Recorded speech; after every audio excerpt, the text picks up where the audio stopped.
আজকের target number morning, day এবং evening তিন বেলারই কিছু মিডলের কিছু ইম্পর্টেন্ট পার্ট নিয়ে এসেছি, যেগুলো খুবই গুরুত্বপূর্ণ।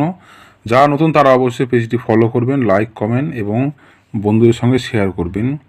আর যারা আমাদের কাছ থেকে হোয়াটসঅ্যাপের মাধ্যমে কিছু গুরুত্বপূর্ণ টার্গেট প্রতিদিন 3 টাইম নেবেন, তারা অবশ্যই ওপরে দেওয়া ফোন নাম্বারে আমার সঙ্গে হোয়াটসঅ্যাপে যোগাযোগ করবেন। বন্ধুরা, আজকের কিছু মিডল হলো বন্ধুরা, যেমন এখানে 3টে করে মিডল দেওয়া আছে।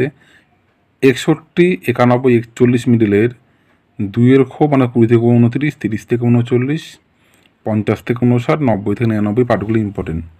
26, 36, 56 মিডলের 0-এর ক্ষোভ, 7-এর ক্ষোভ, 8-এর ক্ষোভ, 6-এর ক্ষোভ। 40, 80, 20 মিডলের 0-এর ক্ষোভ, 2-এর ক্ষোভ, 4-এর ক্ষোভ, 8-এর ক্ষোভ খুবই গুরুত্বপূর্ণ। 19, 29, 49 মিডলের 4-এর ক্ষোভ, 7-এর ক্ষোভ, 6-এর ক্ষোভ, 7-এর ক্ষোভ, 8-এর ক্ষোভ। 7-এর ক্ষোভ, 8-এর ক্ষোভ কিন্তু খুবই গুরুত্বপূর্ণ, আপনারা ফলো করবেন। 84, 64, 24 মিডলের 1-এর ক্ষোভ, 5-এর ক্ষোভ, 6-এর ক্ষোভ, 7-এর ক্ষোভ। 73, 93, 23 মিডলের 2-এর ক্ষোভ, 3-এর ক্ষোভ, 4-এর ক্ষোভ, 5-এর ক্ষোভ। 17, 37, 67 মিডলের 1-এর ক্ষোভ, 5-এর ক্ষোভ, 6-এর ক্ষোভ, 7-এর ক্ষোভ। 11, 33, 44 মিডলের 1-এর ক্ষোভ, 2-এর ক্ষোভ, 4-এর ক্ষোভ, 9-এর ক্ষোভ খুবই গুরুত্বপূর্ণ পার্ট।